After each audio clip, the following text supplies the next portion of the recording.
दोस्तों, जम्मू कश्मीर के जो कैदी जम्मू कश्मीर से बाहर की रियासतों के जेलों में कैद हैं, उन्हें जम्मू कश्मीर वापस लाने और जम्मू कश्मीर के जेलों में ही कैद रखने के लिए महबूबा मुफ्ती ने आवाज बुलंद की है।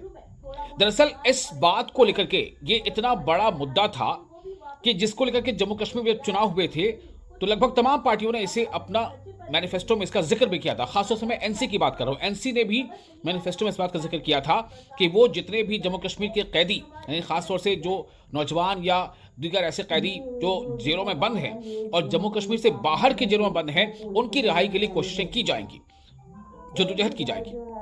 लेकिन महबूबा मुफ्ती ने इस मामले को लेकर के कोर्ट का दरवाजा खटखटाया, अदालत का दरवाजा खटखटाया और इस मामले में वो हाईकोर्ट में पेश भी हुई, क्योंकि उन्होंने ही इस मामले की अर्जी दी थी। उन्होंने ये सवाल उठाया है कि जब कई दूसरे बड़े चेहरे जो यहां तक कि जिन पर जुर्म साबित हो चुका है, जब उन्हें जेल से पैरोल मिल सकती है या रिहाई मिल सकती है, तो जम्मू कश्मीर के ऐसे नौजवान जिनका गुनाह अभी साबित भी नहीं हुआ, जिन पर जुर्म साबित भी नहीं हुआ, तो उन्हें जेल से रिहाई क्यों नहीं मिल सकती? उन्होंने इस बात को लेकर के ये आवाज बुलंद की है या अदालत का रुख किया है कि इनमें से ज्यादातर ऐसे नौजवान हैं जो गरीब खानदान से ताल्लुक़ रखते हैं, उनके पास वसाइल की कमी है, उनके पास रुपए पैसों की कमी है। वो दूसरे रियासतों में जा करके अपने जो जेलों में बंद लोग हैं उनसे मिलना भी उनके लिए काफ़ी मुश्किल है, उनके केसेस की पैरवी करना भी उनके लिए काफ़ी महंगा है।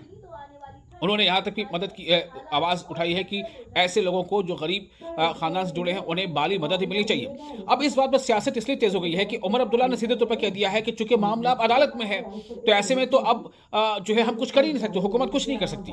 यहाँ तक कि असेंबली में भी इस मुद्दे पर बातचीत किया जाना या कोई रेजोल्यूशन लाना ये भी मुमकिन शायद नहीं होगा, चूंकि स्पीकर साहब कह देंगे कि मामला सब जुडिस है।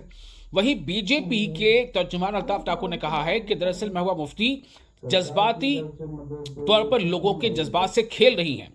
ये सियासी रोटी सेक रही है, लोगों के जज्बात से खेल रही हैं। क्योंकि अभी जो बाई इलेक्शन होने हैं नगरोटा और बडगाम में, दरअसल पीडीपी या महबूबा मुफ्ती ये चाहती हैं कि उनको इसका कुछ फायदा मिल जाए। अब इस मामले पर आप क्या सोचते हैं? आप अपनी राय कमेंट बॉक्स में शेयर कर सकते हैं।